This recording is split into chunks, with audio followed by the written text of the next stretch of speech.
say too many sort of involvement in Europe, so maybe it's not quite new for you guys, but definitely it's a good start. All right, I hope that some other aspects will come in. I think it's just so I have to stand here. Sorry. Maybe you. All right. So I feel very grateful that you guys can come to my lecture.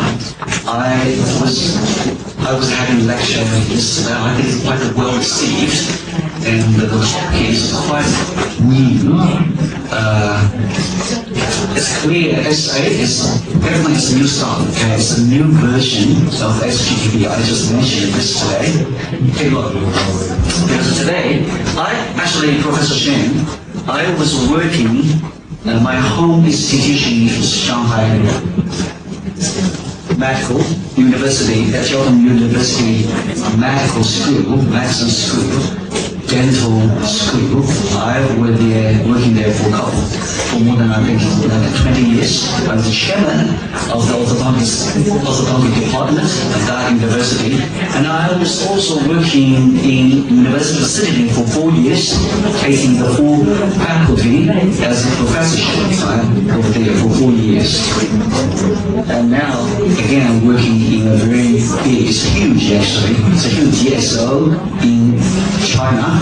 We have more than like 150 branches of clinics or dental hospitals across China. It's called Taikang Dental Corporation. It's huge, right? I'll be working there. So if you have any chance to come to Shanghai with me, we'll meet you over there. It's really huge, right? The market, the orthodontic market in China, especially in Shanghai, are huge. The potential is really quite encouraging. The young generation, including the children and the young adolescents and the young generation, they have a high demand for their teeth to be straightened, for their facial appearance to be improved. Yeah.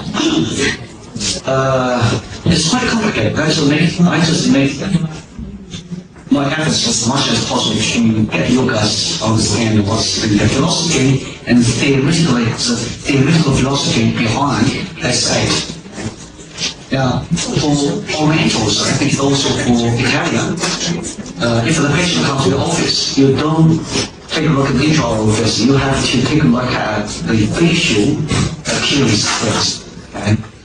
For the facial profile, we do have two types mostly. Okay?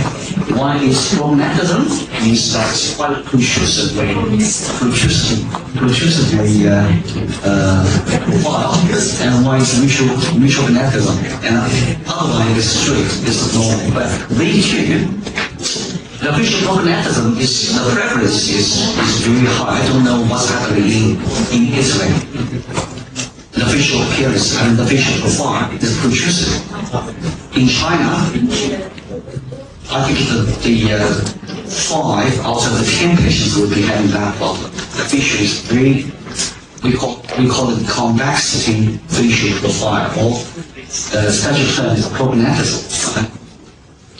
So if the patient presents to your office, you take a look into the facial profile first. If the facial profile is falling into that category, prognatism, then we should have a new classification, diagnostic classification for this category of patients. We use angles classification all the time, schedule, but it doesn't work very well. I would be very critical for the angle classification because it's not his fault, because the limitations in history. Because at the time, angle made his classification system. There was no radiographic equipment.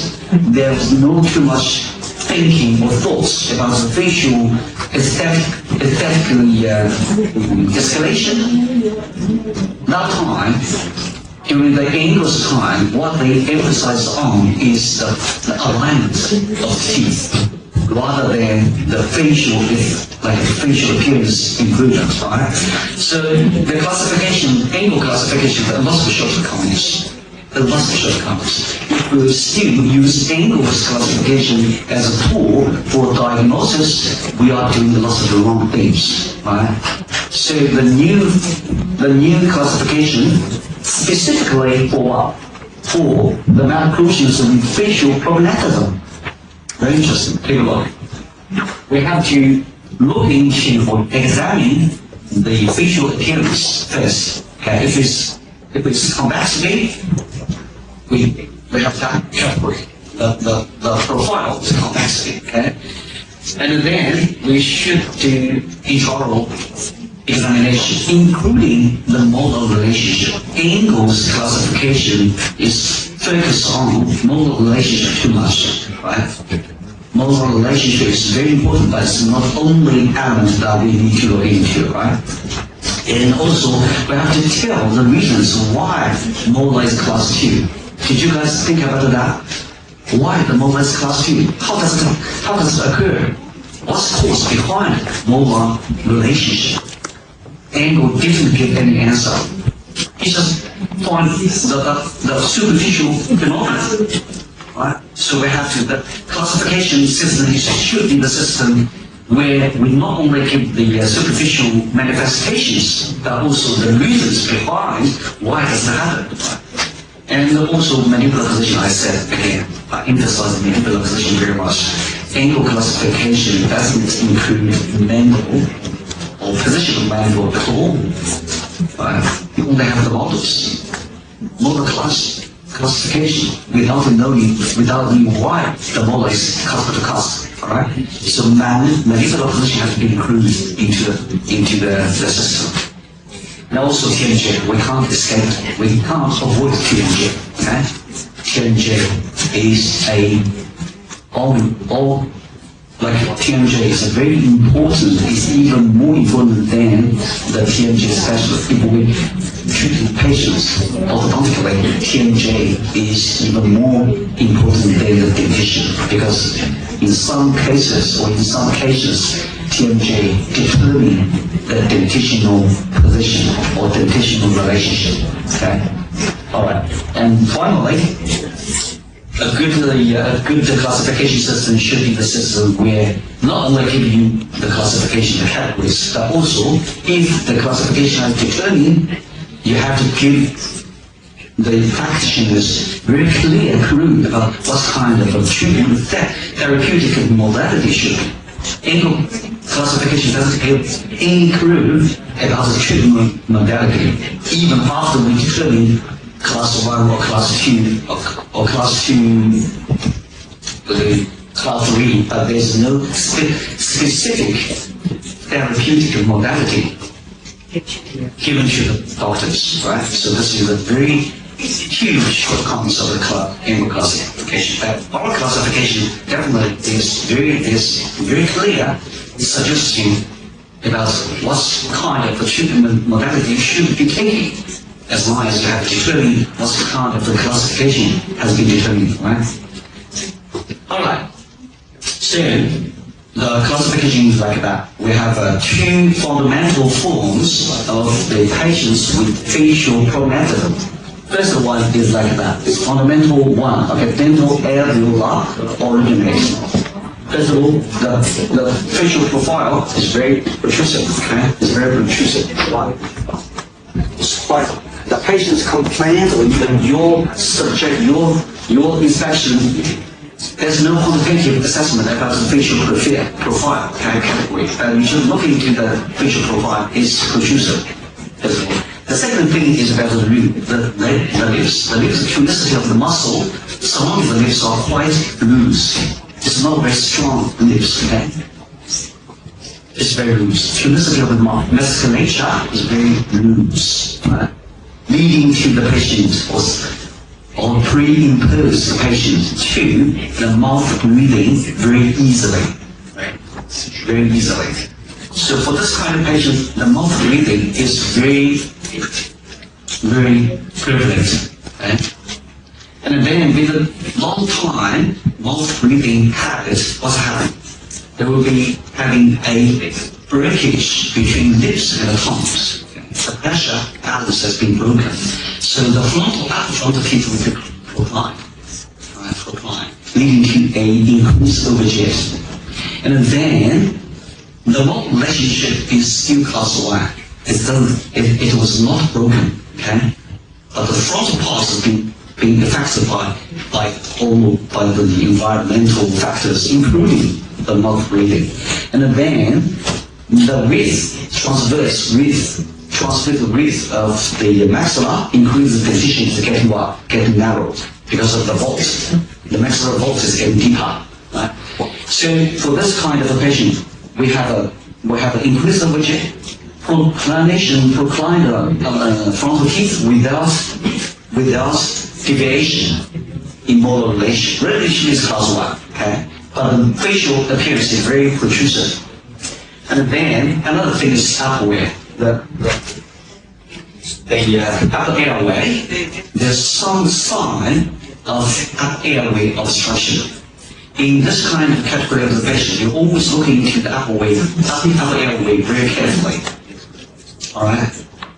Anedoids and tonsils, sometimes the hypertrophy of the two glands, okay? Because of the mouth breathing. Right? And the mandibular morphology is quite favorable because it's very quite rectangularly shaped.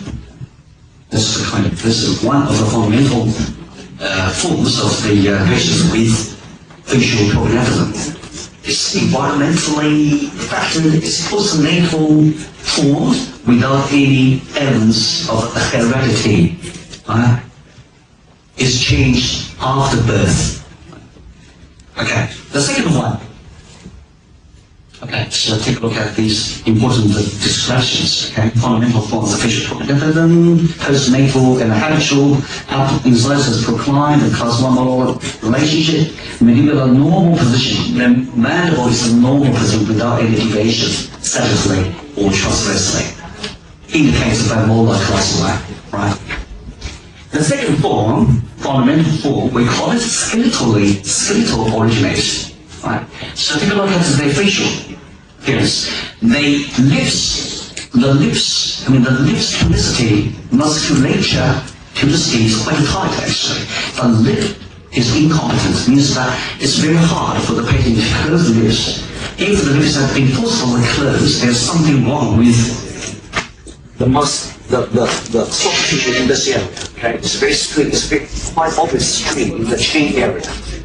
And the facial appearance aesthetically is very adversary. Okay, patients don't feel happy with the facial appearance. But intraorally is perfect. It's perfect. There's no any shortcoming in this occlusion. Okay, take a look. I use that one. Therefore, the front teeth, upper front teeth, axis quite upright, alright? Molar relationship is close, right? Interconstipation is perfect. It's perfect, alright? Overjet, overbite is in the normal range, definitely, normal range, alright? There's no any sign of deep curve speed. The curve speed is quite flat. Nothing wrong. Molar class 1. Our facial appearance is really quite bad. And makes it worse. The mandible, the morphology of the mandible, I call it triangle shape. It's not very good. I don't assess the mandible with too much about the linear or angular measurement. I should take a look at the geometry. In geometry perspective, okay? This mandible shape we call triangle. It's quite unfavorable in terms of aesthetics. So for that kind of patient, we call it skeletal originate. It's one of the second fundamental form of the malocclusion or occlusion with the facial prognathism. How do you feel? Are there any wrong with nothing wrong? Only the aesthetical appearance thing. The most perfect occlusion for the whole human being is not in the straight facial profile. It's in the category of this patient. Okay? Everything is fine, except for facial appearance. Class 1. Okay, so take a look. The two fundamental forms, they are all class 1. If we take the angle classification, what's kind of information from angle? Class 1 angle, right? But something wrong with either with increased overjet or the facial appearance. So this is the second fundamental form for the skeletal, for the malocclusion or occlusion with facial prognatism. All right. So fundamental form of facial prognatism, genetic and hereditary tendency. If the patient presents in your office with this category of malocclusion, you have to ask the patient about parents or grandparents are in some similar facial appearance. Very strong heredity, right? Very strong heredity. And also parietal occlusion and class 1 relation, the compensatory upper condition against max overgrowth. Now I have to tell you something like that. This kind of patients, they have a very important characteristics in growth pattern. Okay? The maxilla is overgrowth. Okay? Maxilla is too much transversely, sagittally, and vertically. Okay? Three-dimensionally, maxilla is overgrowing. It's too much side in terms of side. Vertically, it has a gummy smile, definitely. So it will be very risky for that kind of patient if you come to the your office without taking picture showing exposing the gummy smile. It will be quite hard to, patients don't know. Because in the middle of the treatment, they will complain, why do I have a gummy smile? Actually, they must have before treatment, okay? Vertically. Sagittally, it's really too long. And transversely, maxillary transverse dimension is larger than normal. Okay, the maxilla, the bone structure is too much. The dentition has to struggle to have a compensation against the overgrowth. This is tendency, human being tendency, right? So the dentition and the bone, they are two independent entities. So dentition, we're getting narrow because of transversely, the maxilla is too wide, right? Dentition in sagittal length is getting shorter by what? By having the upper frontal teeth to be no any sign of proclamation, but very upright, right? And the teeth in the buccal, like that, very powerfully inclined. So this is the compensatory upper dentition against the maxilla overgrowth. Position nowhere. Nothing wrong with mandibular position at this fundamental form. Okay, the second one. Alright. Now, there's a very interesting phenomenon. The textbook or English classification doesn't indicate anything like that. Okay, take a look. The first fundamental, okay? The dental envelope originates the category transversely. Transversely is getting narrow, contracted. Conditions can get constricted. Why? Because of mouth breathing. The maxillary vault gets deeper, and the dentition together with maxilla get narrow. Okay, this is one thing.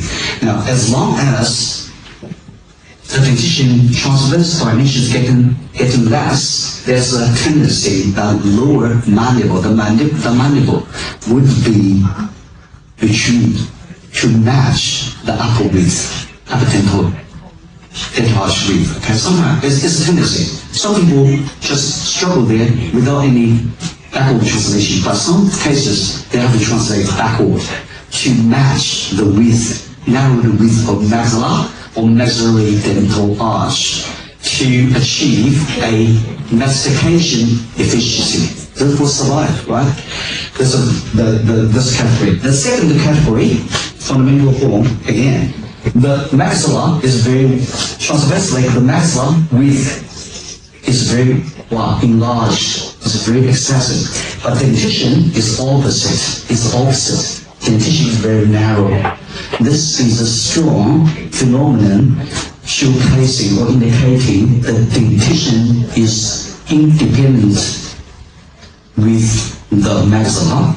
Right? They have a compensation against the maxilla dimension. Right? So for this kind of a patient, if the narrow constructed the maxilla or constructed the dentition too much, mandible have to retreat backwards. Right? Okay. So for the first type of this one, dental alveolar originator one, if the mandible is retreated, what happened? The third classification. Okay. I say again, contracted upper dental arch, mandibular backward translation to match upper dental artery to achieve masticatory efficiency. That's the reason why mandible is retreated. Take a look at your patients in your clinic, okay? Lots of patients have the translation, backward translation of the mandible, right? Okay, so for the dental alveolar originates the category. If the mandible is retreated, what happens? It's no longer the first fundamental form. It's removed to the third category. We call it mandibular retrusion dental alveolar. Okay, mandible retrusion. Mandibular, as long as mandible is retruded to the position for a long time, definitely it will be happening very early. It's the primary dentition period. Yeah. With the mandibular backward translation, what happened? Increased overture, definitely, because it's already have a proclamation for upper front teeth. Together with the mandibular reduced position, what happened?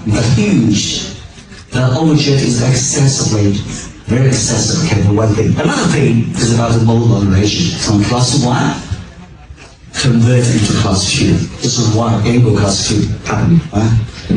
And the third thing is the worst thing,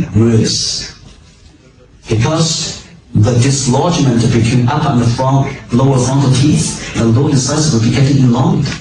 There's no counterparts to it against them, right? And all the mastication force will concentrate on the buccal segment. So the teeth in the lower buccal segment will be getting intrude, depressed against. So this is why the deep scheme is happening, right? As long as the deep curve is formed, it is very hard to correct it, unless you have to move the mandible forward. This is why I emphasized it yesterday, quite much about that correction. The correct way to correct the deep curve scheme, right? So this kind of dental alveolar, dental alveolar. So take a look at the description. It's transformed from dental alveolar. There's only two fundamental forms. The other categories are all transformed from these two fundamental forms. Okay, and the mandibular have a backward translation. The first two fundamental forms, they do not have any single deviation of the molar relation. They keep molar relation in the cusp to groove, class 1 relation. And then 3-depth maltorsion and class 2 molar relation. 3-depth coming up. It's first appearance of 3-depth. We have a review, okay? 3-depth, deep overjet, deep overbite, deep curve speed. They come together at once. They are taking place concomitantly. The existence of the 3-depth at the same time is a very important phenomenon for orthodontic specialty. Okay? Mandible, morphology of the mandible is really good. This is good. I don't know what's happening. Why is it happening? The mandible, the mandibular morphology or shape is quite favorable. Okay? Alright. This is the third category. The fourth one is transformed from what? From the second fundamental, skeletal. Okay? You remember the skeletal one, right? If the skeletal, the second form, the second category, skeletal, if the skeletal originates the category, if the patient's concentration, the upper dental arch is getting narrow enough, mandible have to be retrieved backward. And now take a look. They still have some original tracing of the skeletal one. The upper front teeth is quite upright, okay? Right? Mandible retreat, increase of jaw, increase of body, class 2 relationship. But the origination is from skeletal one. It's very hard to treat actually. Okay? We have a huge overjet, deep speed, overbite, deep overbite. Right? But the nature characteristic is different from the first one, transform. Okay, we'll take a look. It's coming from where? Transform from skeletal with moderate maxillary overgrowth. We have a skeletal one.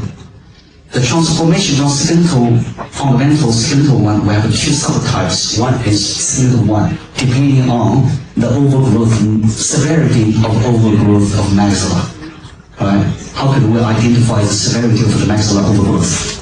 Take a look at the dentition. The compensation of the dentition. If it's upright, indicating the maxilla is overgrown, but it's moderate. It's moderate. It's not too enough. It's not too severe. Okay. So we still have 3 depths. Predominant position, mandibular retrievable position. Right. The mandible position is retrieved, leading to a class 2 malformation. The final one is another one. It's skeletal 2, mandibular retribution split. It's transformed from skeletal origination. That the maxilla was overgrown too much, indicated by the excess of what? Upper front teeth or the teeth upper front buccal segment. Because the compensation against the maxilla growth is too much. Upright is not enough. You have to be reclined. Reclined, the more reclined of the upper front teeth, the more severe of the overgrowth of maxilla. And then the mandible is retrieved physiologically. Plus, sometimes, because of the reclination of the upper front teeth, it's pushed further the mandible backward, leading to sometimes in this particular category we have a full unit class 2. Full unit class 2.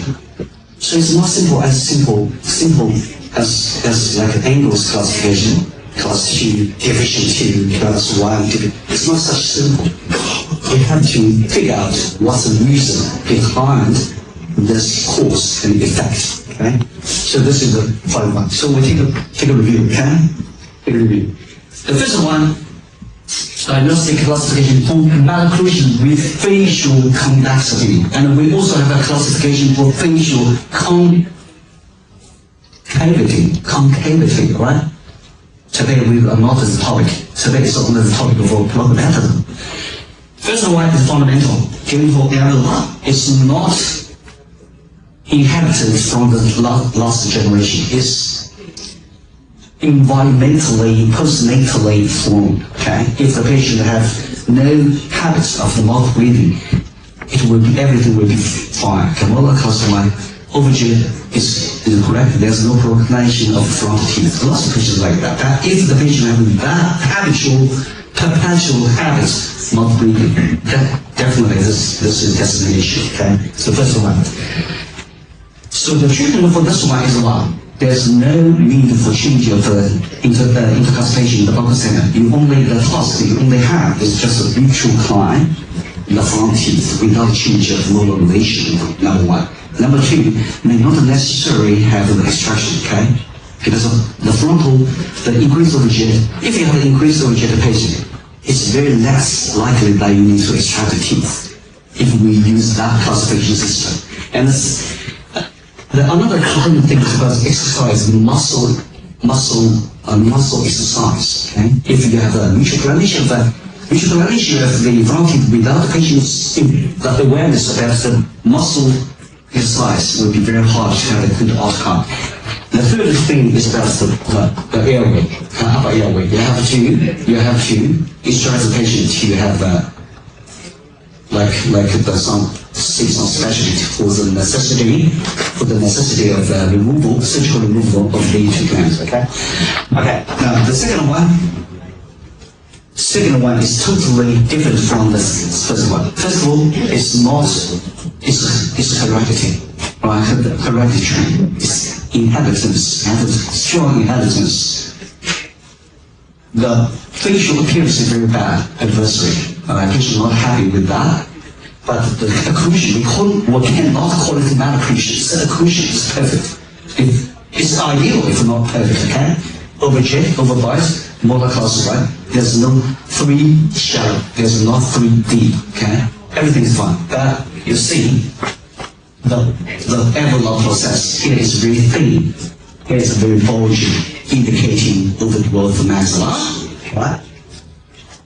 And if the mandible morphology is triangle, it's really, the appearance is very bad. So treatment for this kind of patient, you have to tell the patient very clearly, informed consent, right? There's no pathological thing. There's no malocclusion. The purpose of the orthodontics for this kind of classification patient is only for the improvement of the appearance. You have to tell the patient, right?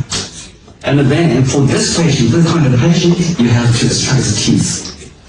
Most of the time. Extract the full, upper full, lower full, right? Retrieve the bed. But the difficulty is that with the retraction of the front teeth, under the condition of the upper right of front teeth, it's very hard. Actually, it's very hard, difficult to rate, it's very hard. If we have a classification system like that, you know which patient, what kind of patient you must be very careful, right?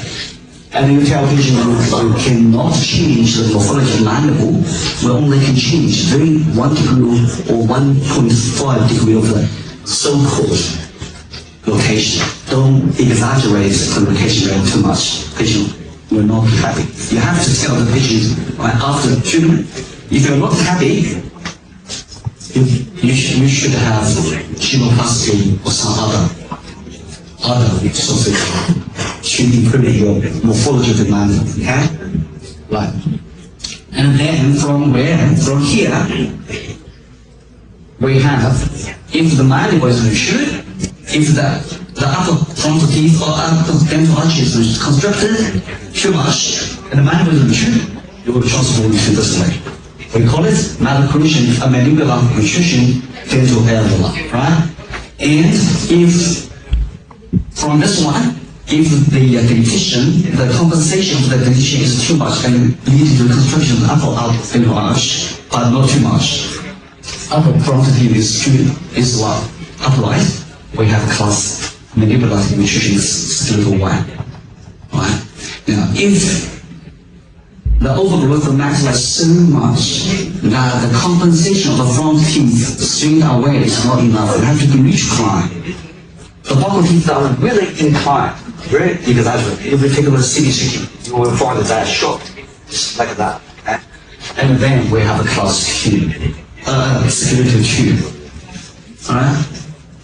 The skeletal 2 is really, lots of things are hidden. Right? First of all, because of retroclination of the upper front teeth, look like the facial appearance is not very protrusive.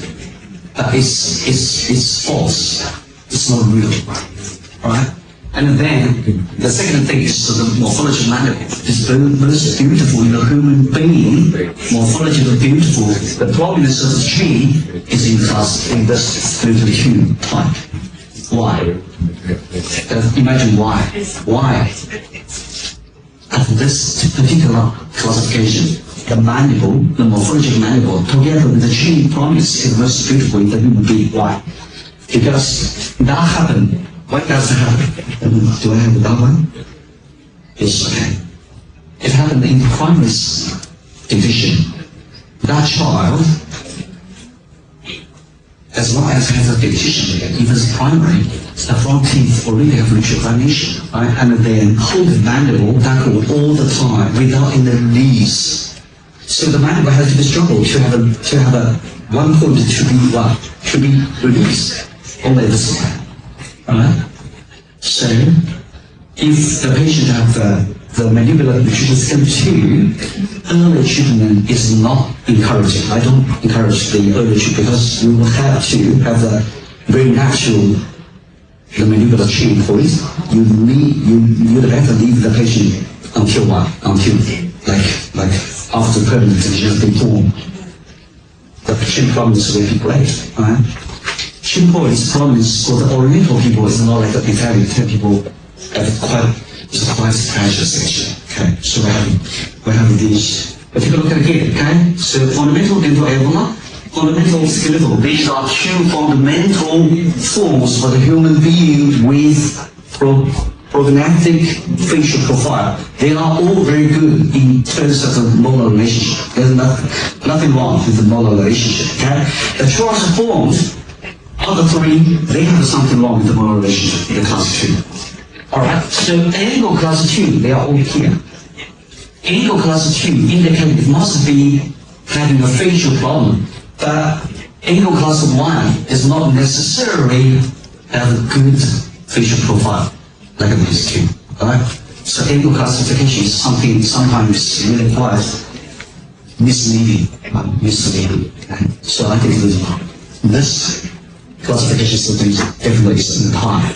It's really relevant to the treatment, to even the development of the SIDO. Now, today, these two we don't do because there's nothing wrong with the mandibular position. Here, the mandibles are all retrieved, translated. Okay? So, for the treatment of these three categories, what should we do? The way we do habitually or traditionally, we're always having a take a look at the dentition first, okay? If it then increases we struggle to pull back the upper dentition and to the dentition or the teeth are having too much burden. They are innocent, actually.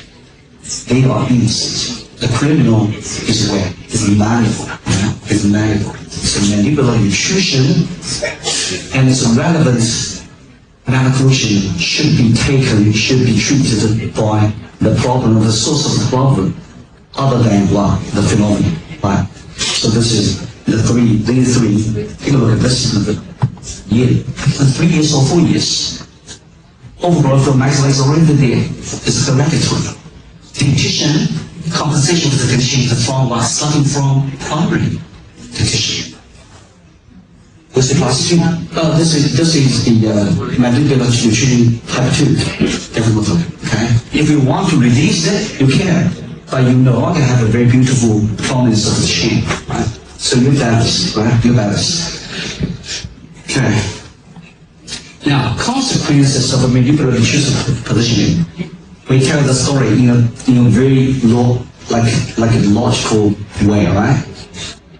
Mandible, because of the construction with the upper frontal, upper teeth, upper dental arch or maxilla, leading to the mandibular protrusion positioning, morphologically, okay, positioning. Now, what's the consequences of the mandibular protrusion position? Class 2 molar is easy to understand, right? From class 1, human being born to be class 1. Unless there is something deviation between upper and the lower sides, okay, short sides like a class 3. Otherwise, we always class 1. Take a look. You have to look at your patients. Always naturally it's class 1. Right? So, class 2 molar relationship is formed, is created. Second thing is overjet, deep overjet. Why? Deep overjet. If you have the patient's front view, there's no visibility of the lower teeth is deep overjet. But deep overjet may not be necessarily have deeper curved speed, right? But this overjet, deep overjet is definitely will be happening in our classification. And then we're deep overbite. Deeper overjet is very easy to understand. Deep overbite and deeper curved speed, they happen together. They happen together. So the consequences of the mandibular nutrition translation causes 1, 2, 3, 4 phenomena. Coincidence, like concurrence together, always have 3 depths together with class 2 phenomena. Take a look at the patient. This is a phenomenon. They're always happening together. No exception. No exception. If we only have increased homogenic, there's something wrong. If you have a patient without only one D, one depth, without any other depth to be combined, something wrong. Because we don't have time to tell whether the increase of the shape only. This is pathological. They must have something wrong with the combat. Okay? Pathological nutrition report. They are all physiological nutrition. Okay? So that's a very common place. Very common place in clinic. Right? 3F. No insights never be seen. Right? Increase of the shape. Class 2 molar relationship. Very bad facial appearance. Okay? Alright. So for these kind of patients, how could we treat? Angle classification, Engel's book, I read it very carefully in 1902 edition or something. No single suggestion about the corresponding treatment with stick to this classification. Angle plus 2, division 1, what kind of a treatment modality we should take. There's no any clue. You have to think about it. Destruction or what or whatever. There's no clue, right? But we will be having very clearly about after the classification has been determined the specific treatment method has to be followed. Right? How should we do? Don't do distalization only. Okay? Don't rely on distalization. This is dentition to dentition method. Dentition to dentition is very bad, actually. Okay? The molar distalization, because the clear aligner appearance, the clear aligner, we exaggerate the distalization of molar focal distalization too much. Doesn't work. Doesn't work. It's not reliable. Okay? Even you have the terminal molars being distalized 4 millimeters. When it comes to the front teeth, there's nothing left actually. 1 millimeter or something, right? And also it's not reliable. We will be relaxing, have a strong tendency to relax. Is it good? Don't rely on it totally. We have the partial use of distalization. And the second one is what? When you do extraction, this is lots of second-hand patients. In China, I don't know, back to China, in Shanghai, China. This is the time that we receive lots of second-hand patients. The first one is failure. Failure, definitely failure. Why? Because they extract 3 depth cases with extraction.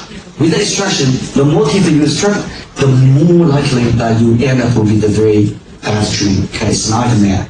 Okay, so there's no way to extract. No, we don't extract the teeth with 3 depth cases. Right? And surgery, no. Surgery, don't have a habitual consultation, or habitual sort of conclusion about the surgery with the patient with 3 depth cases. It's a very, the air conditioning makes it not work right. So, what we should do? What should we do? These kind of patients need to be treated with what? With this condition that you know the classification, you know the course of this problem very well, and then you should be kind of patients as well. Okay? So, we always treat these kind of patients with 3 depth mandibular forward repositioning technique. Repositioning is a word. Actually, it's not change the position of the mandible. It's restore the position of the mandible. It should be situated. Okay? Mandible is reduced in the first place. As the first place. So we have to restore the mandible in the right position. And then look into what kind of mistakes, what kind of things in the condition, in terms of the condition we should address. Okay? So we call it mandibular forward position or representation with clear S8 SGB. Now it's a long history which cut long story short. Right? S8 is a quite mature, very precise, very reliable tool to treat specifically to these 3 depth cases. Look, what is the smarting SIDO? Did you try that? Not yet, but in China, I know lots of cases. Very successfully finished. Very long history, because before we development S8 or even A6. Angel's A6 is also my patent, right? It's also my patent, A6. But it's not mature. Actually, it's not mature. S8 is based on, first of all, this one. Very bulky, but it's very useful. Very useful. The other piece is not routine, conventional. It's not conventional twin block. It's revolutionary twin block, okay?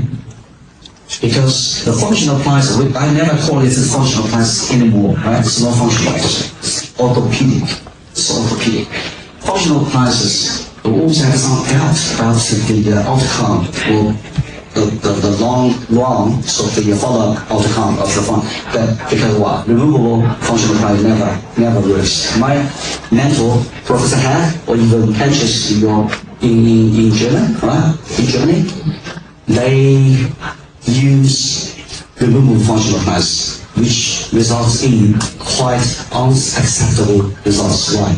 Duration of the wearing is not enough. Length of the time is not enough. There are two preconditions. Duration, it has to be 9 months, 10 months.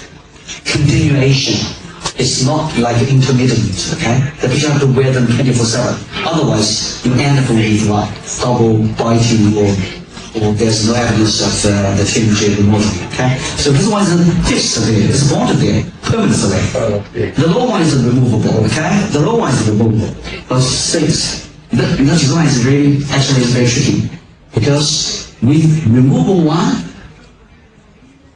the patients, even the children, cannot take it off without only having the upper one because this causes lots of discomfort. You have to wear the lower piece all together with the upper teeth, 24/7, including the meal. Including meal is most important principle, right? Including meal time, we have to wear all the time, okay?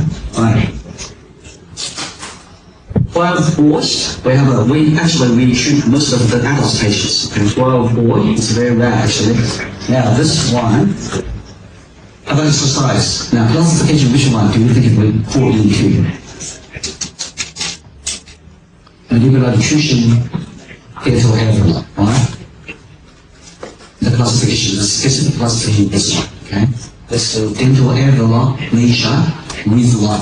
With mandibular nutrition. So upper front is the proline, some spacing there, and then we have an increase of the chip, increase of the body, and together with increase of the curve speed, class 2 moderation. Very difficult. Okay? For that kind of patients, we do not extract teeth. Don't extract teeth if there's any increase of the chip. If there's an increase of the chip, there's no possibility extraction teeth. If there's no increase of the chip, only problem something, there's more likelihood to extract teeth, right? So no need. What's happening? What's the cause of the problem? Is mandible and the tooth translating backward, okay? So the morphology of the mandible is quite good, right? And then we have the placement of bond SGTB. Here we have an extension mechanism over there. Just think about why we always have a incorporation of the extension mechanism. Why? Because the source of the problem is not mandibular nutrition. The second one, the first one is contraction of maxilla or dentition. This case, dentition. Together with maxilla, right? So we have to expand the width of the transverse dimension together with mandibular advancement, right? Of course, the mandibular forward positioning requires the extension of maxilla. Several factors, and then that one was worn for 10 months. Time definitely matters, okay? Time matters. Without duration, without any results. So be warm 10 months, okay? And by the time we remove the twin block, the phenomenon I expect is very beautiful for me to develop the further version of SGB, right? So we have an open space in the vocal segment. The open space is something shocking. Right? So by the time we remove the SGB, it's a time for the dilemma. What's kind of dilemma? Because the patient can chew the foods only the front teeth without any mastication or touch in the buccal. But it's not SGB's fault. It's the fault of what? Deep curve speed. Right? Imagine if the patient comes to the office in the very first day and you instruct the patient to move the mandible forward, the buccal segment space must be very big. The bigger the space in the buccal segment, the deeper the curve speed would be. The question. So, how can we do? We have a correction with the overjet overbite. Right? Leave only deeper curve speed there for the second stage correction. That's it. So mandible cannot be pushed backward. No way. We have some cases without the patient just missing, alright? Having after removal of the tooth block, they didn't come for 3 months or something. But like miraculously, the mandible is still there. Very stable, very stable. Of course, if you leave it for half a year or 1 year, maybe they will become because there's no interconstipation lodgement. Okay, so with that condition, the mandible has been forward permanently. Forward position full permanently. Leave the space over there, total exposure of the space without any resistance from other dental arch. Now it's the time to correct or flatten the curve speed. Either by elongation of the lower posteriors or intrusion of the upper incisors, or both. This is the correct way to flatten the curve speed, not otherwise. Not the routine, traditional way, put the braces on, having the loss of the pain of the archwise, doesn't work. Okay? If you don't change the mandible position and try to flatten the curve speed, it's a waste of time. The only victims are the dentition. You have a loss of root resorption, and then even you have a struggle to have a make the curve speed a little bit flat, they will be having relapse very easily. Okay? So this is the philosophy behind the correct way or best way to correct curve speed. Okay? Take about 1.5 months or 2 months, they meet together. Alright? Without any sacrifice for teeth. The overjet has been increased, overjet has been corrected, especially the curve speed has been flattened. This is very important. Okay? We have a restoration of the molar relationship costal to the roof. They should be, right? They should be. If the mandible is not translated the capital, it should be the relationship the patient should be having. Okay? And then we finish the case. Alright, so if you're interested in, take a look at the aging review. We have a lot of publications as well. My students first, okay? And we don't have the time, to show up for a publication. Actually, we have lots of publications. Alright, so this is what we have been doing on SGB for 20 years, 25 years. We have thousands, back to China, of the 100,000 patients there, right? Very workable, very good results. Anyway, there's some shortcomings which we can't overcome. Okay, and cause lots of discomfort with one thing, right? And also, oral hygiene, yes, it's too bulky, and it's too much. The place, the times is too occupied, lots of it, occupying lots of the cavity, okay? And the most important thing is inadequate efficiency. Why? Because we do not train the block during the treatment. We always once for all, okay? There's no way, because it's permanently fixed to the maxilla, okay? So, there's no way to train the blocks. The thickness of the blocks are always keep it there. And always the lower one is always there, right? We cannot change any single tooth position the lower before we remove the bulky devices. So adequate efficiency is there, and also not very accurate, because for how much you need to spend, there's no way, there's no calculation. How much you shoot the low incisor? No. Just put the arch one to see how it goes. It's very not accurate. Not accurate.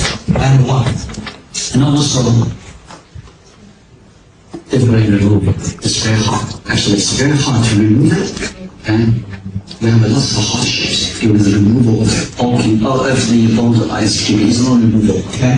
It's removable. It's not removable. It's fixable.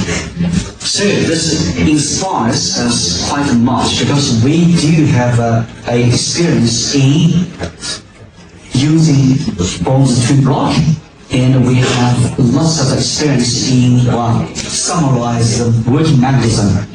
It's a time for us to develop the clear version. Before S8, we have A6. A6 is dangerous.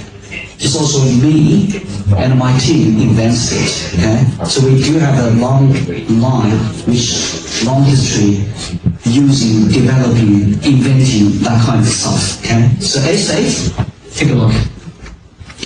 A8, come on, come on. A8, beautiful. It's beautiful. It's clear. Physical structure is quite similar. That is not, story is not like that. It's not because it's clear, it's definitely, accuracy is good, it's clear. No. It's digitalization, right? Digitalization is amazing. Okay? The digitalization revolution could be manifested by not legal, but clear. I think it's amazing. Okay, amazing.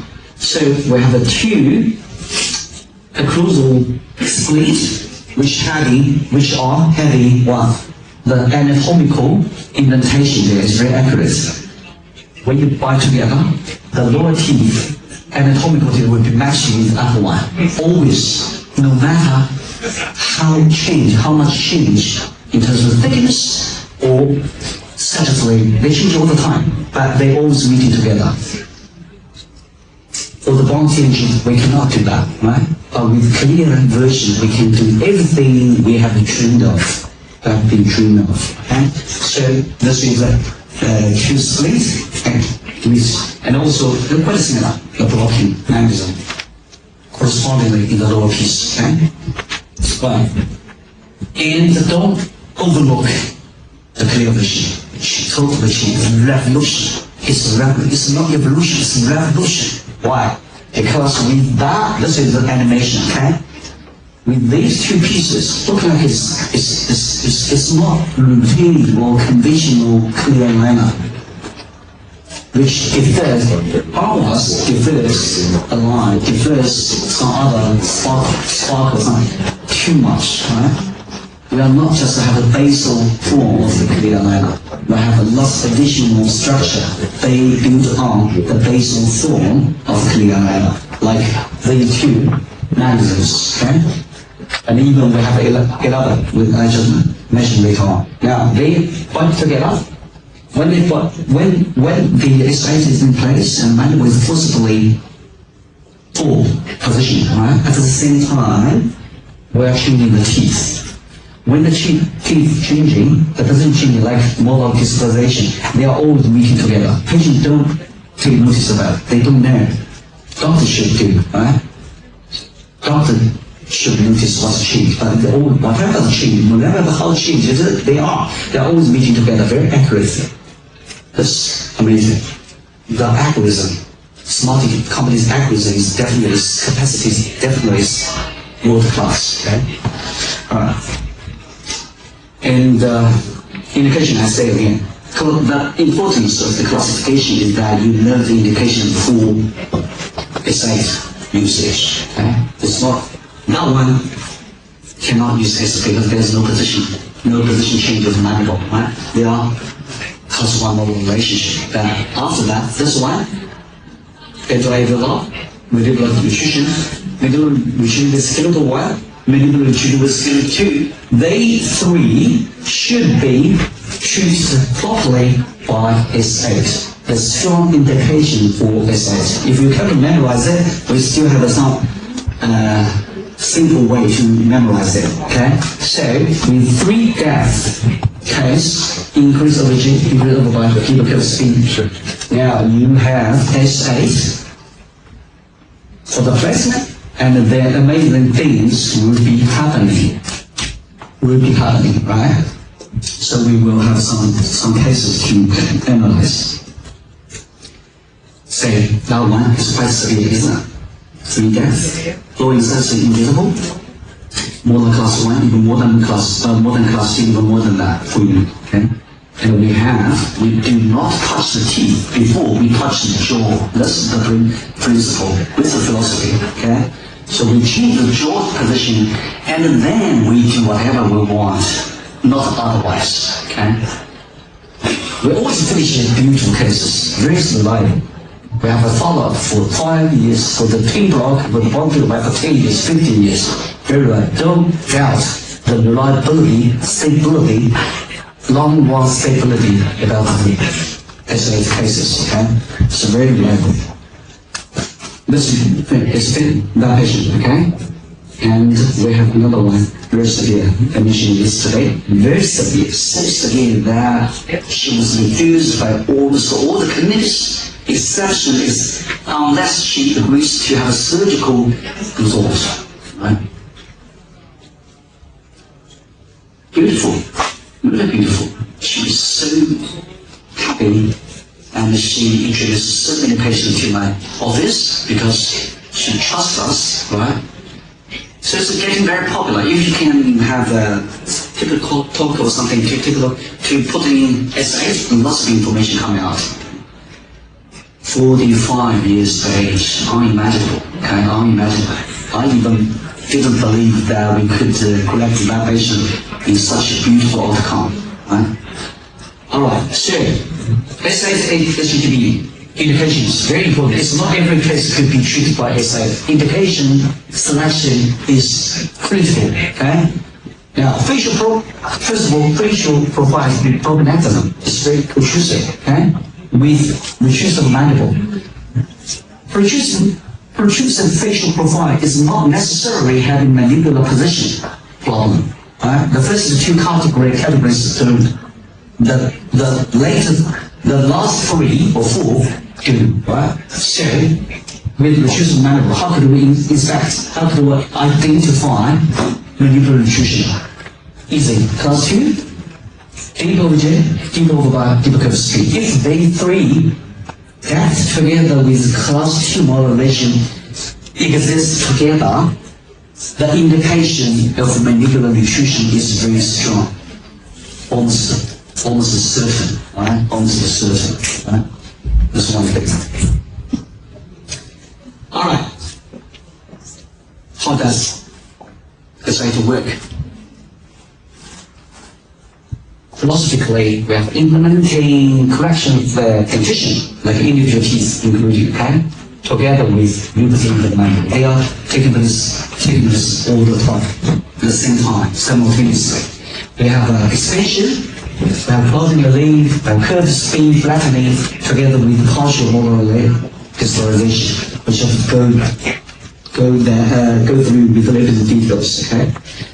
Now, maxillar dental arch expansion, there are different stories. Maxillar expansion needs skeletal or mid-palate suture enlargement. But dental arch expansion means the palatal incline vocal segment need to be upright. That's it. Okay? But because the time is really quite limited, I can't explain too much about the 2 different forms. Okay? Right. So, the transverse dimension enlargement is very important before we do any further, okay? So, why is this transverse expansion? It's essential, this is not necessary. It's not like just, it's essential. It's a must, okay? Upper dental arch contraction, this happens every single case with mandibular retrusion. Otherwise, it doesn't happen. Mandibular retrusion will not happen if there's no problem with the transverse dimension problem, okay? And is a direct cause of mandibular retrusion. Logically, we have to think about the causative effects line, okay? Transverse expansion is achieved via what? Either middle palate enlargement or posterior dental decompensation. Which one you should take, which one depends on the classification, right? So the mandibular nutrition with alveolar, dental alveolar origination, we need a lot, middle palate enlargement because the whole maxilla is getting narrow.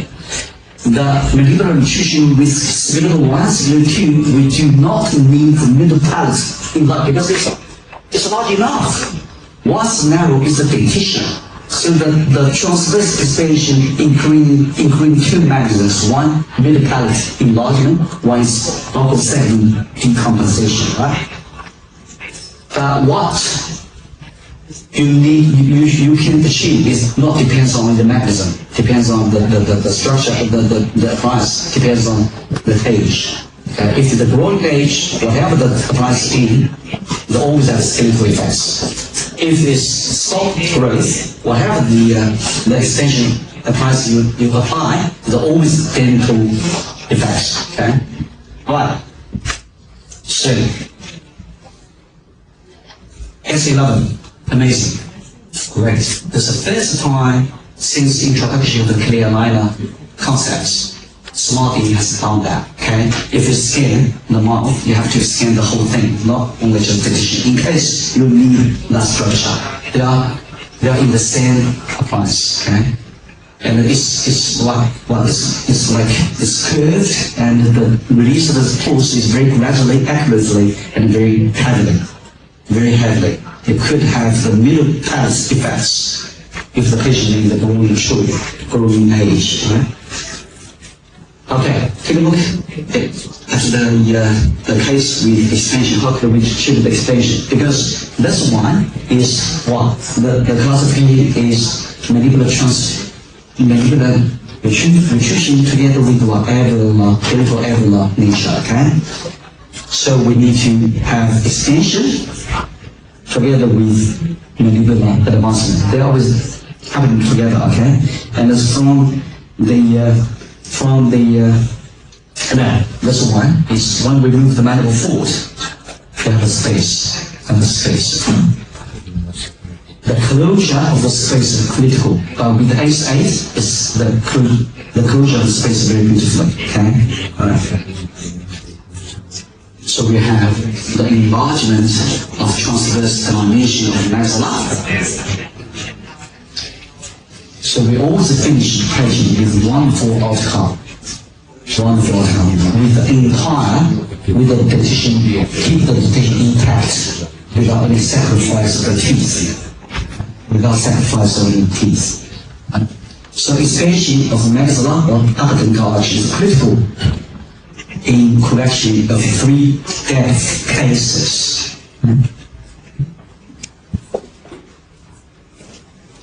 And we have lots of patients like 3 years or 5 years follow-up, they are all stable without a single trace of the change or returning to its original shape.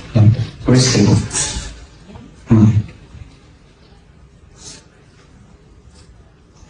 The second mechanism, crowding relief. The crowding relief is very critical task, okay? We will face or encounter that situation very commonly.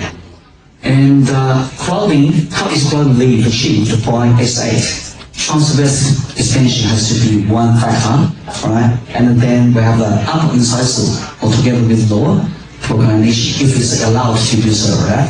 Especially in the last category, we need the proclination for the upper incisors. And for the last two, the mandibular nutrition together with type 1, still type 1, because it's upright. There's some room for proclination. And IPR used as less as much possible, okay? Because it's invasive. And implement simultaneously at the site. Take a look at the case. 32.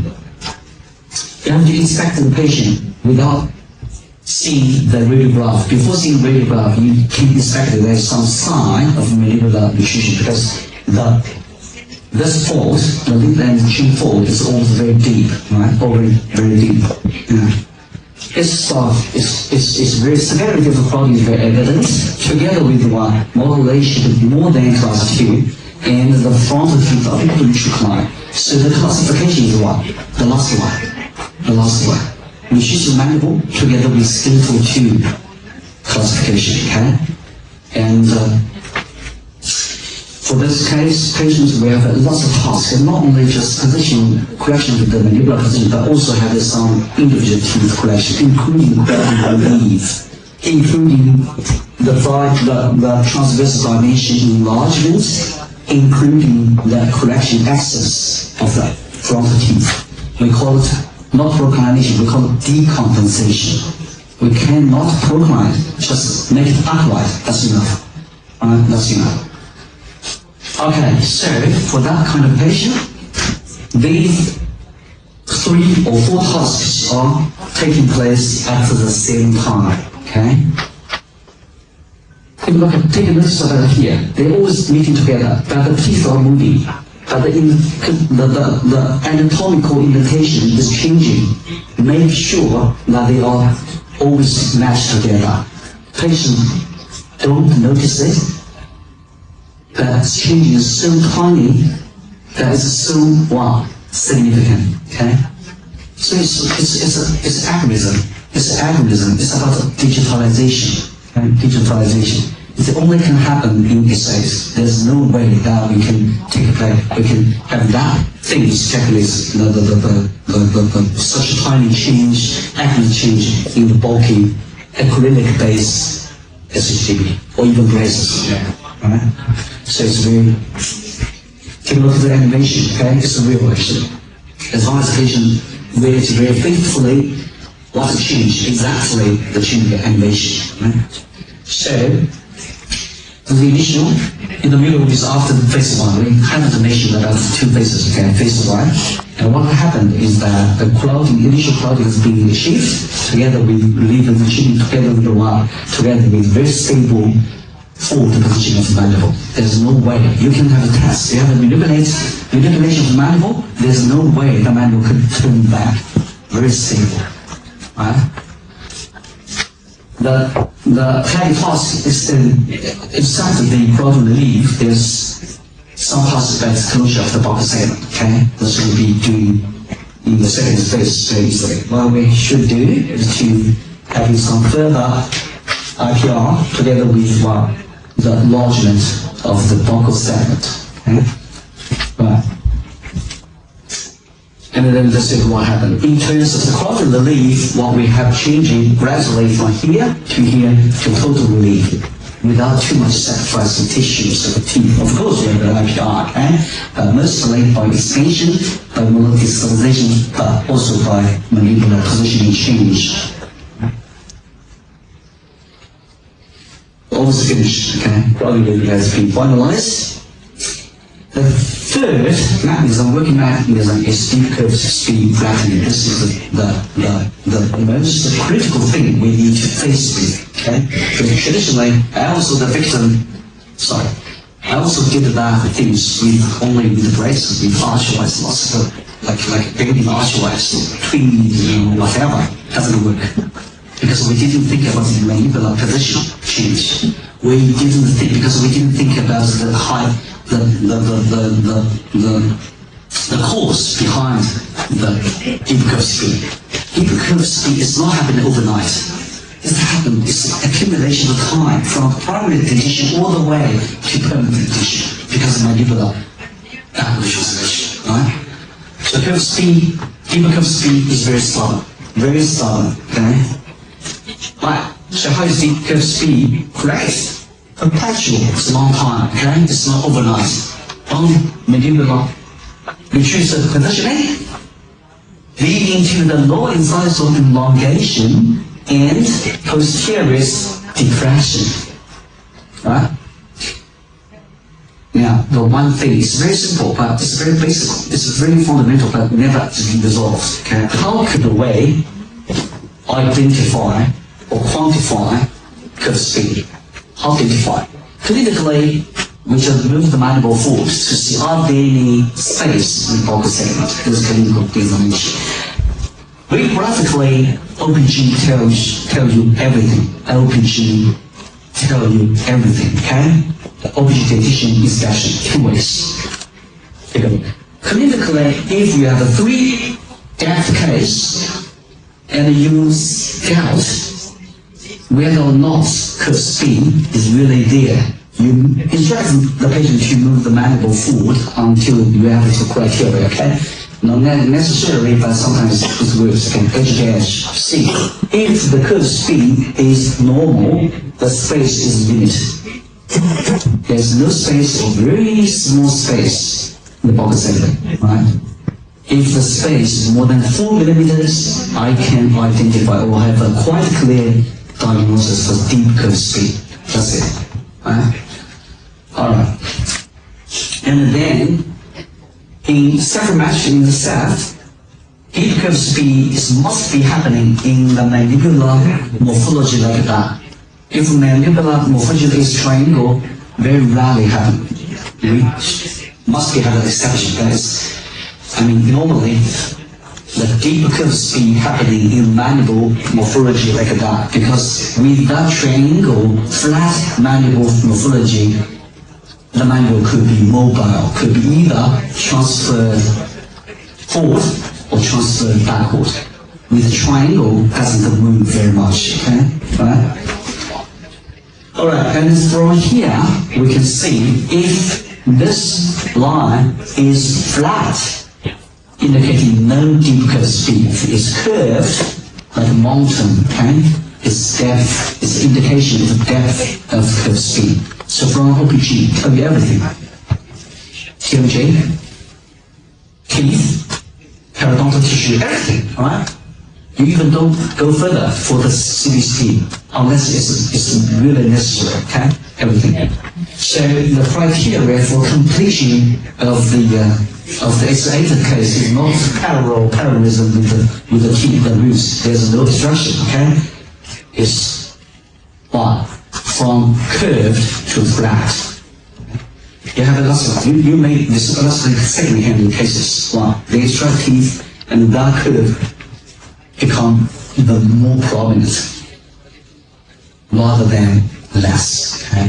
This is the victims of the improper treatment. Alright, how is deep curve speed acting? Most precondition. The precondition is reliable, permanent mandibular forward position. This is the precondition. If you don't achieve that condition, don't do any flattening of curve speed. Doesn't work. Okay? So the prerequisite for curve speed flattening is reliable, permanent, without any tendency of the relapse, forward position of mandible. Can we do that?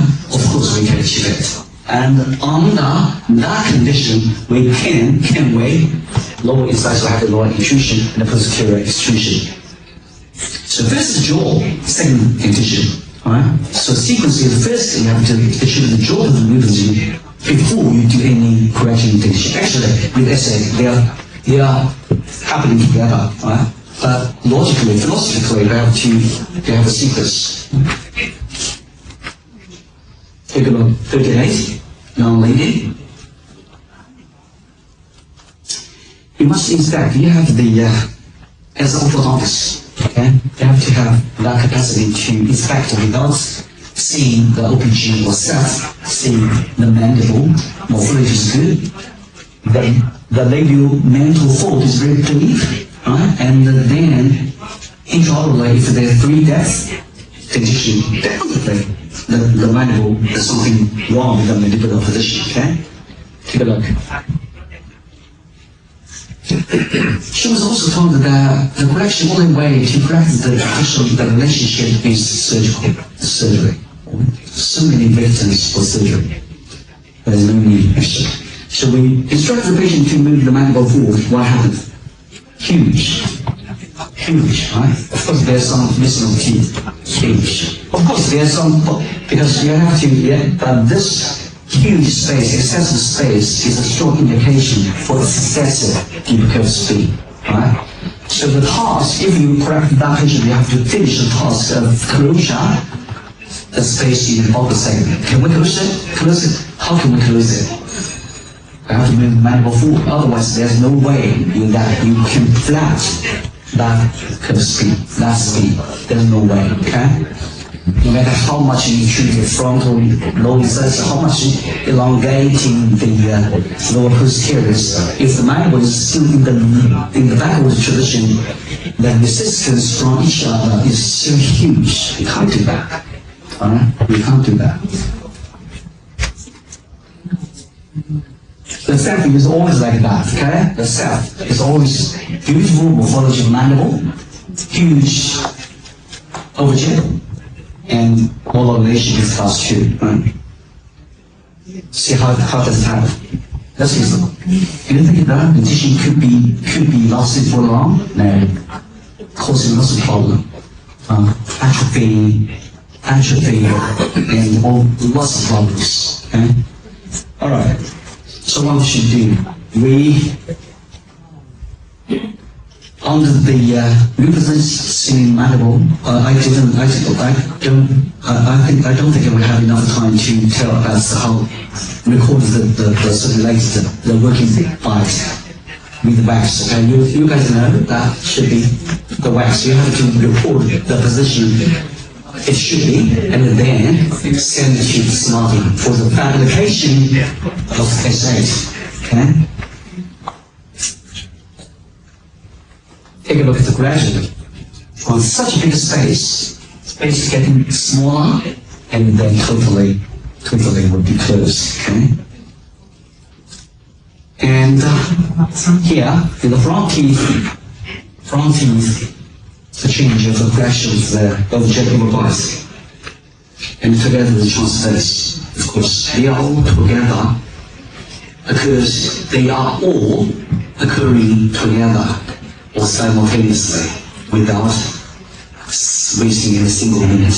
Okay? Efficiency is very huge. This is what we achieve. So by opening in the front teeth, speed flattening in the buccal segment is not as easy as you think. Dentition to dentition doesn't work. We have to do jaw positioning correction before we do dentitional correction. That's a philosophy. Right? Okay. So that's also the criteria for the completion, for the quality of the completion of the case. If the case still, like the lower dentition is still curved, it's not finished yet. They have to be like that. Alright? So from the curve, converting into flat, there are lots of attributions. One is intrusion in the lower incisors is not too much, right? Otherwise too much. And also elongation in the lower incisors, also having some other factors. Okay? Right. The young lady would be also happy with the tiny, even very trivial change of the facial appearance. Okay? Alright. How is the curve flattened proportionately? We have a task, we have to face a problem. It's not like, without any purposely, without just put the archwise in and inflate, intrusion to the lower incisors or elongation of the posterior. No idea. No, you have to be purposely designed exactly, proportionately, the ratio between the lower incisor intrusion and lower posterior elongation. It has to be very accurate, like doing math. Can we achieve it? Of course we can achieve it, very exactly what you design. Okay? So lower incisor intrusion and posterior intrusion are quantitatively designed and implementally and the precise implements. Exactly. We can do that. Right? Take a look at it, okay? When the mandible is moved forward, leave the space in the bottom segment. Now the task we are facing with is a closure of that space with mandibular repositioning. Right? How can we do that? Either we have elongation of the lower posteriors or intrusion of the lower incisors, or both. Most likely both. Has both. But for the both entities, which one should be how much? Which one should be how much? You have to calculate. Alright? So proportion between these two entities depends on lots of factors. Most of the important factor is about height of the face. Sometimes other factors, but the most important thing is because the bigger or the bigger proportion of the elongation of the lower posteriors, the much likely, the more likely the face will get long face, very tiny, very sensitive. Don't ignore it. Don't ignore it. Patient will, you have lots of tasks, lots of efforts. The patient will be that patient being very happy. So before you flatten the curved speed, you have to ask the patient's consent. Right? The patient will have her own idea because orthodontics is no longer about teeth straightening. It's about the face changing. It's very sensitive. You can change teeth whatever you want, but if you change the facial appearance, it's a huge thing for the patient, right? This is why we have lots of disruptions or contradiction between the doctors and the patients, right? Especially for the young lady. They can sacrifice their life. They can't sacrifice their face, right? So it's very important, okay? So the patient, 3 depth again, okay? 3 depth again. The patient don't want to. She knows that there's something wrong with the mandibular position. That she doesn't want to be changing the height of facial height when you're changing its dentition, right? This is what's the requirement. We can do that, right? So for this patient, what we should do? We should introduce the lower incisors much more than we elongate the lower posteriors. That could be done by the designing beforehand, okay? The designing beforehand. We can do that, right? So for this kind of patient, what we should do? We could, the space closure is mostly contributed by what? Incisal intrusion rather than elongation of the lower posteriors. We can do that, right? And then we have a, look like it's quite similar, okay? If otherwise, you intrude the lower incisors or the elongation of the lower posteriors too much more than incisal intrusion. It's quite similar, but they are all crucial to space. The ultimate results in the facial appearance is different, okay? The patient quite happy with the height maintenance with huge change of the profile. Okay? Otherwise, in some cases where the flattening curve speed can also be achieved by extruding the lower posterior teeth, resulting in increase of lower facial height. Sorry. Yeah. Okay, extruding the lower posteriors, yes. So the previous one is the intruding of the lower incisors much more than elongation of the lower posterior. Now, if you want the height to be increased, you need the increment of the facial height. What we should do? We have to elongate the lower posteriors much more than incisal intrusion. Okay, like this one. You see? The thickness of the blocks are getting automatically getting thinner. It's not training. It's about digitalization. Okay, right. Okay, the fourth episode is the partial molar digitalization. Okay, we no longer rely on molar digitalization too much because the task supposed to be finalized or achieved by molar digitalization has been mostly achieved by what? Relocation of the mandible. That's the philosophy behind it. Okay, that's the philosophy behind. So molar digitalization has been limited or reduced or minimized to its lowest level. Okay, but somehow we still need what?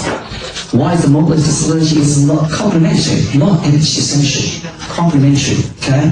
Conjunctively, okay? So the dentition discrepancy is corrected mostly by mandibular forward position rather than dentition to dentition, okay? So there's no too much demand for molar digitalization, okay? And access and the molar digitalization is not reliable. It's not achievable. It's not workable, actually. It's a theoretical notion. It doesn't happen really, okay? So maybe it's facilitated concomitantly with mandibular advancement. They also happen together, okay? We'll take a look. 13 years age of a young lady. 3D again. 3D, I call it, okay? 3 depths. One, in addition to the 3 depths, there's something wrong with middle age and the middle dentition crowding, okay? Yeah. So, the patient refused to extract any teeth. Anyway, we don't extract teeth. These kind of cases, okay? So we need to, we have to, IPR is limited, it's not cannot be too much IPR. So we should do molar relationship, molar distalization. Molar distalization you have to take a look at the OPG before you do that. The excess of the terminal teeth has to be very straight, alright? Tuberosity of the maxilla is quite adequate in the 2 conditions. The maxillary of tuberosity has to be adequate. Do I have a, oh, we don't. Alright. And also the third condition is that the mandibular morphology has to be flat. Otherwise, do not do molar distalization. Okay? Just memorize. 1. The maxillary tuberosity is adequate. 2. The axis of the terminal teeth is quite straight. 3rd, the mandibular morphology has to be flat, not triangle. Okay? Alright. So we can do molar distalization, but not too much. We no longer need too much molar distalization. Right? So you can see that when the mandible is being pulled position, lots of things happen, especially by the molar distalization. Okay? Yeah. 1. If the patient very faithfully wear a stent, what happened in the real dentition is what happened. Exactly what happened in the animation. Exactly. It's not. The digitalized animation is not coming from somewhere. Okay, it's real. It's real. So the space is actually equal to the space we obtained. Right. Good. So what happened? So the middle edge crowding relief is very good. You still have a space here. You still have a space here, right? So enough. Don't worry about the space is here. And then the phase 2 is a phase that we are feeling much easier to handle, right? And then we end up with a very beautiful opening of the deep OVG, correction of the correction of the open voice, together with the molar relationship, the correction from class 2 converts into class 1. And together with the crowding relief, very, very evidently, okay? Without sacrifice, without pull out a teeth, okay? That's it. So clear line is definitely, it's not tendency, it's a must be. Don't think of the way that we have to, start from braces. No, I educated my students just in the very first place, so learn how to use the clear liner. That's a direction we should be having, okay? Because it's controlled so well. Cover the whole dentition. They're working together, right? Okay, so our summarization of the mechanism, working mechanism, okay? First of all, expansion, alignment, curves, spin flattening, molar distalization. When you think of a summarization case, okay? C of case 23. Okay? Left west is the synthesis voice in 7 molar area, okay? It's always a headache. Even with the removal of the weakened teeth, the synthesis voice correction is quite a headache. It's hardship actually. It's not visible, but I have to finish it. Sometimes you tell me, I don't correct that one. But that would be, right? So I have to, there's one tooth missing, okay? One besides the lower is missing. Alright, the mandible morphology is good. So again, what we should do? Match 8, okay? Not S8, match place in place. Alright, this action is action that not only will move the mandible forward, but there's an active open point in the frontal line because we need more space in the question area of the question. We have to open totally the synthesized area. Otherwise, there's no way to manipulate the synthesized. Okay? What happened? Take a look at the synthesized here. That it would leave the space to be free and then have a palatable position synthesized. You can have the mute screw sometimes, okay? Right. Take a look at the emulation. See, it's changed it's a complicated change actually. Changes so accurately, precisely, perfectly, and also, efficiently. Right? They always put it together. They always match together. Patient without noticing from the patients. Patient just wears alignment without noticing that lots of changes are happening. It's taking place. This is the phase. Phase 1, the completion phase 1 is always like that. Okay, we still have some space in the vocal segment. Don't worry about it because the mandible is very stable. As long as the mandible is stable, there's no worry about the completion of space. Why? There's no resistance from the upper counterpart. Okay, and free. Why? And what happened? Take a look.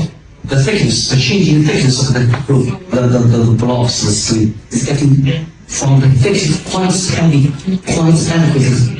thickness to nothing, right? Gradually, the occlusal place is gone. The occlusal place is gone, clean, right? Good. So, step month into phase 2 is a situation like the scenario like that, okay? We have closure, also the closure of the space. And what left over is the intercuspation enlargement more tightly. That's the thing. Leave over for the second phase. So second phase is the phase that we have where we have what? Less parts to do. It's just like some tiny detailing, right? Trabule correction, midline correction, tightness of the intercuspation vocal segment. The finish so beautifully. Can't imagine. But that is really hard if we do this side, okay? No surgery, no extraction, no too much invasive intervention to the patient. As long the only thing that the patient do is faithfully wearing the series sets of clear essays. That's it.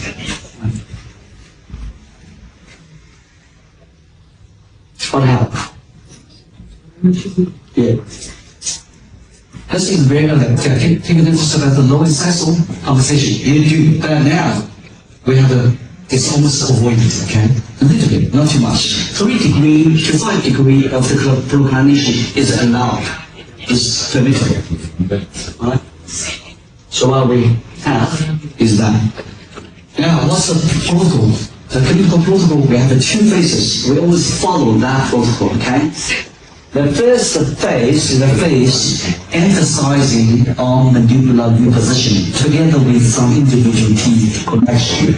The second phase is interdigitation deliberation. That's it. Okay? So the task in the first phase is much heavier than the second one.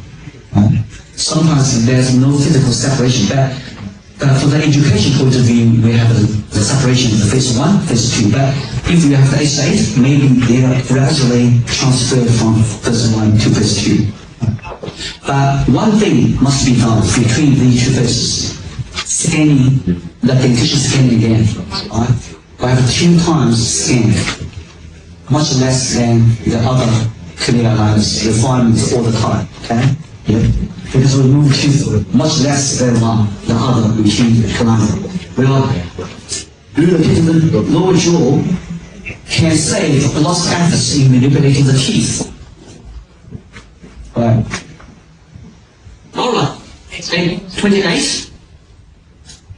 Very severe, okay, very severe case. Now take a look at it. Mandibular obtrusion plus 2 molar, deeper, okay.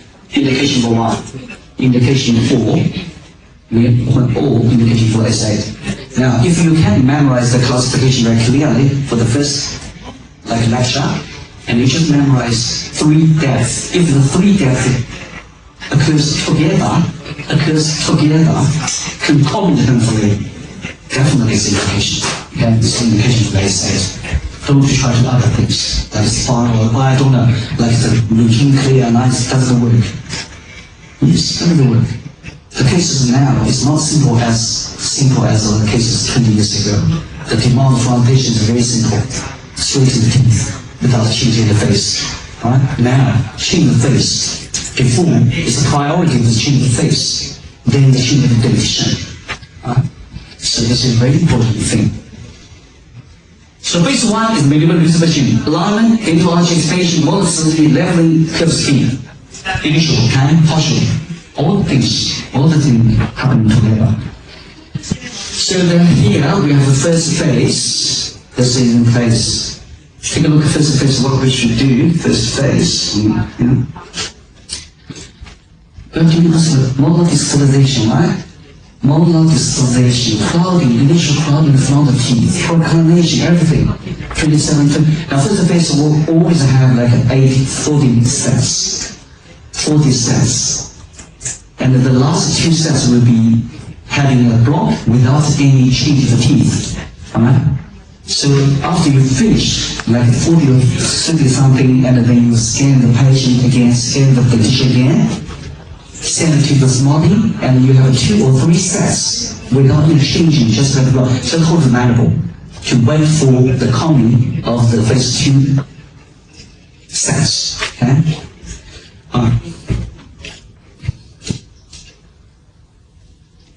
Phase 1 finish. Don't worry about the space again, because that space is the space we need. If you don't have that space, it's terrible, okay? So the phase 2 might have lots of work, still have some work to do the closure of space. Alright, the second phase is the further leveling the curve speed further, right? Further. Dental arch coordination, midline correction, intercuspation detailing, that's it. Sometimes very simple, sometimes still have some remaining tasks. Take a look at what happened in the phase 2.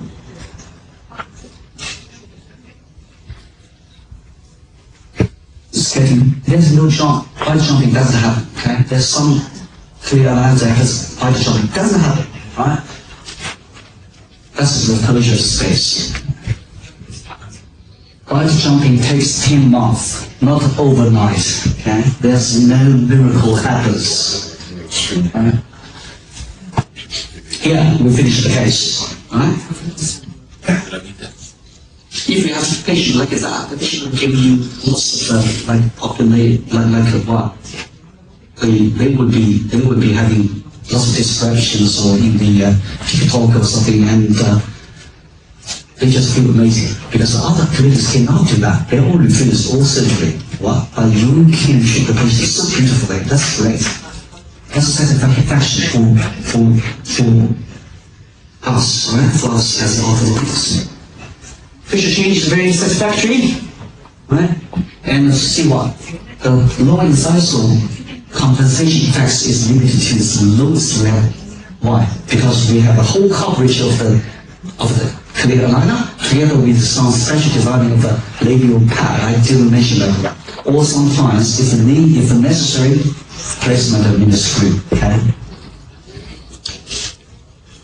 Why can we obtain sustainable forward position in the mandible? The mandible is restored in the correct position for permanently. Okay? There are several factors, including the restoration of custom to groove, because custom is not stable. Right? It's actually sacrifice of the anatomical structure. There's nothing good. Okay? But move the mandible forward means that the intercuspation is restored.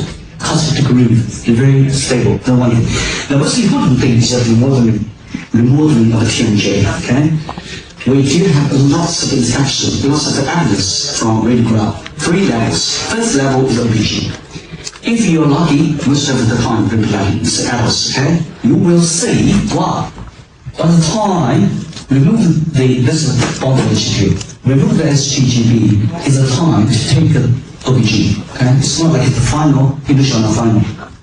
if it's possible. I don't ethically sort of allowed or not here.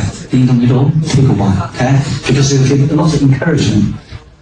From here to here. A start, okay? New bone starts here. Build up.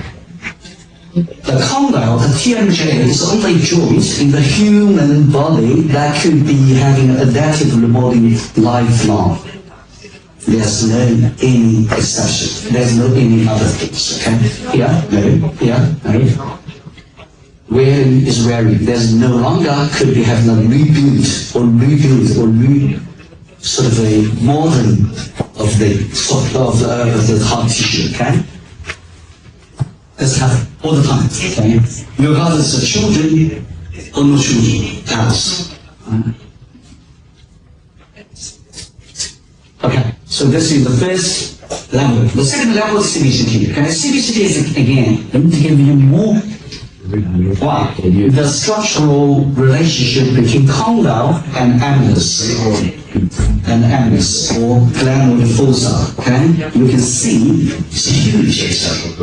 It's not contributing to the mass length of the mandibular, incremental mandibular length is the attribution to the mandibular repositioning, supporting the mandibular repositioning. Okay, right. Two months. And this one is really quite important. Take a look, okay? Take a look at the relation between three or two components is glandular fossa and condyle. Take a look at this space. We have this three space. We take a look at this space. Before we have an S8, it's already adaptive remodeling is already finalized because mandibular nutrition happens where primary condition. So when the mandible is retreat backward in the first place, the TMJ starts remodeling process, right? To make these structural relationship correct, normal, okay? So here, even with the case with mandibular nutrition, you cannot have any sign in the ring graph showing that there's increase of the space here, because it's already remodeling. It's already removed, okay? Here, now before we S8, we have that space. And during the S8, huge, don't worry, because this is where we leave the TMJ to remove, rather than the teeth, okay? And then by the time we finish phase 1, it's getting smaller. By the time we finish the whole case, even 1 year after the whole completion case, they typically restore to the original relationship. We call it integrity restoration TMJ. Okay? Right. Okay, MRI. Do we have an MRI? Do we take MRI quite frequently for the TMJ particularly here? Yeah. Good. I think we have to, okay? Because TMJ is no longer hidden somewhere. They have to be exposed. You have to tell the patient about TMJ physical shape before you touch the patient, okay? So TMJ, for the MRI, we can see a new bone formation together with the rearrangement of the position of the teeth, okay, during time. Alright, so why is mandibular forward positioning therapy effective for adults? Because we do have some misleading information from the Prof's textbook all the way without any evidence saying having some notion. It's not correct notion. I did the TMJ study from like the Hong Kong University, the PhD period 25 years ago. I have to say, I have a bigger say, okay? Retrusive mandible is normal in both morphology and size without necessity for extra growth. Because the incorrect notion is that if you want to move the mandible forward, you have the extra growth for the mandible, the mass. No need, because the size is big enough, the shape is good enough. There's no necessary to increase the mass size of the mandible, right? That's one thing. The second thing is effective mandibular advancement does not require extra growth, but TNG regional remodeling, not massive growth, extra growth, no need. They have magnify. Okay? If you have a change of 1 millimeter here, you have a change of 3 millimeter. So you move the mandible, like say, 4 millimeter or 5 millimeter. What we need is only 2 millimeters of the change of the condyle together with glandular fossa. Okay? No need. So, changing effective remodeling is often lifelong phenotype, ensuring the effective mandibular repositioning therapy in adults. The adults doesn't work. Okay? How should we be? For the adults, it has to be extracted teeth, it has to be sent for the surgery theater. There's no reason. Alright? Adults are working more efficiently, beautifully than the children because the compliance is good. Radiographic is evidence coming from adults, not children. Because children are growing. There's no the line between the newborn and old born. They're all newborn, right? Adults. My case is all else. So this is a notion that we need to change it. Many people agree with all functional appliance definitely is more effective. Efficacy is more convincing in adults than children. Okay?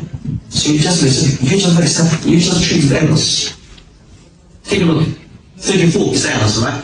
No longer this is still young, but not children, right? 34. Huge, again, okay? The quality is too much here, so we usually take that one. One is lesser. Out. And what happened?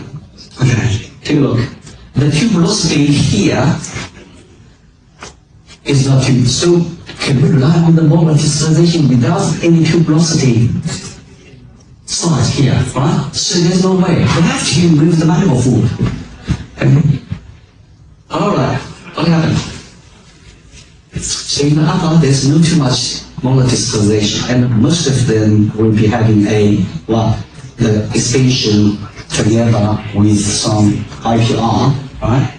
And then we have saying how to achieve class 1 molar. Mandibular advancement mostly partial abnormalities, partial, not total, okay? Partial. Miracle happens. Okay?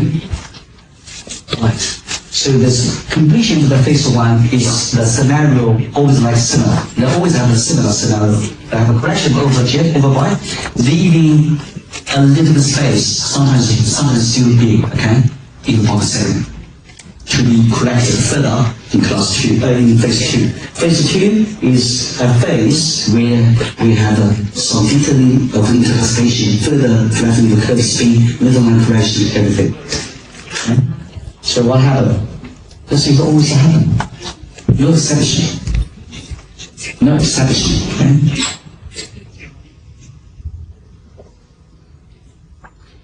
The R shape could be changed into such ideal R shape. I can't imagine we can do that with fixed appliance because I'm from the fixed appliance, okay? Only the full coverage of the condition could be do that clearly. Alright.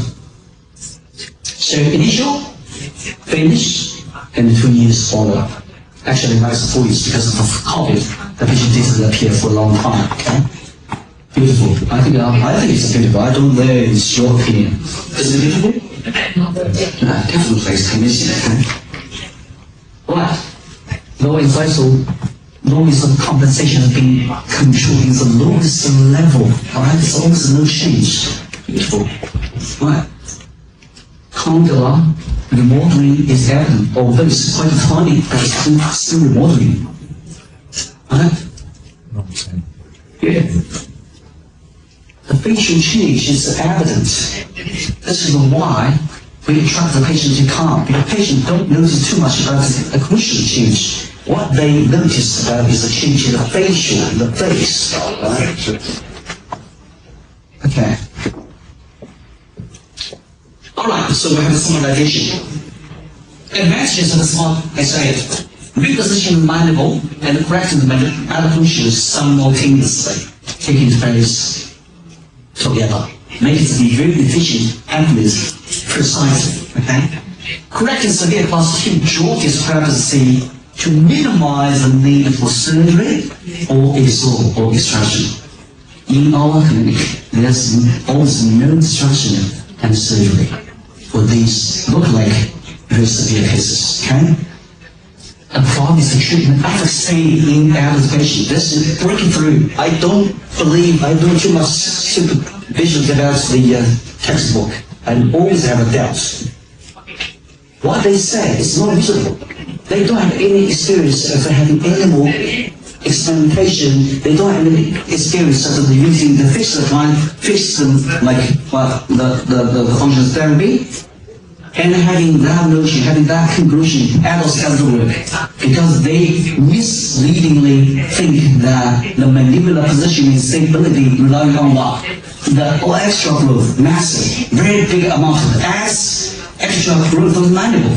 And then the adults don't have any growth potential. So the conclusion is that the mandibular repositioning doesn't happen. Doesn't work in the adults. Wrong. Okay? That's a bigger thing. Okay? That's a bigger thing. Okay, how we started with the SMARTY case, it's not my task to do that. Gary will be there and the whole team is there. If you have any doubts, just ask me, okay? Yes, classification first. Classification, clear classification is the first thing you need to do. You need to finalize before you go further. Otherwise, don't do that, okay? Diagnostic classification, you need a repositioning simulation with the forward because we do have given criteria. For that's too much time, okay? How much you need to move the mandible forward is different. The later three categories, they are different. For the mandibular translate, reduce the mandible with dental alveolar, you have to move the mandible such that the overjet, 2 millimeters overjet is still there. Because of the contributed by the proclamation of the upper front. Right? For the second one, you have the edge to edge. You reduce the mandible together with type 1, sigmoid type 1, edge to edge. Okay, for the type 2, sigmoid type 2, you have to have the crossbite, 1 millimeter crossbite, because you have to prepare the upper front teeth from retroclination to upper bite. Alright? Not complicated. It's not articulator. Like the articulator, too complex. It's not just a wax. Just a wax. See. Put the wax in only, leave the wax only in the front teeth and also expose the front teeth altogether to see what's the vertical open bite or are there any edge to edge. Just one wax without any wax in the posterior, okay? And when the wax is white there and stabilize, instruct the patient to stay still and have 1 minute or 20 seconds to have a scan of the vocal segment. Okay, there are 2 times scan. One is dentition without wax. Dentition. The dentition structure, including the occlusal part, okay? Including the palatal tissue, because in case now we need S11, right? S11 is extension. And then after that, you have the wax to move the mandible in the position you desire and then scan again, just in the vocal segment. That's it. If you don't that machine, you have the PVS, the same. Wax record cannot be performed, although we are now in the modern time, but this is my tradition, keep on. I think I can't have any imagination that we can have a simulation of the mandibular advancement with what? Digitalization now. Wax, okay? Only wax is the most reliable, okay? Alright. So if you have any queries or something, email us overseas, smarty.com.cn. This is my team. Dr. Shen to meet us. It's very dynamic. It's very, lots of innovation, lots of practice in new stuff. Alright?